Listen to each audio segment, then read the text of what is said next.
Përshëndetje, tani të sqarojmë çik njerëzit edhe komentuesen. Faktikisht komentuesja nuk ka faj, se ashtu del e shkruajtur mishmace. Unë e kam shkruajtur mishkeci dhe kam shkruajtur dhe capretto në gjuhën italiane. Mirë po TikTok ma përkthen carne di gatto. Kështu që duket një qeshur sot. Më shkruan edhe vajza, o ma thot, anglisht lexon carne di gatto, do më thënë mishmace, edhe ja shpjegova dhe vajzës, edhe kështu që TikTok na i bën këto numra, ne. Ky përkthimi anglisht e italisht me TikTok nuk i kemi mirë në rregull përkthimet, megjithatë, si të qeshim neve këtu.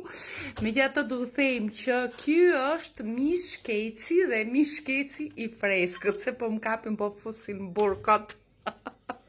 Ju uroj një mbrëmje të këndshme. Ciao ciao.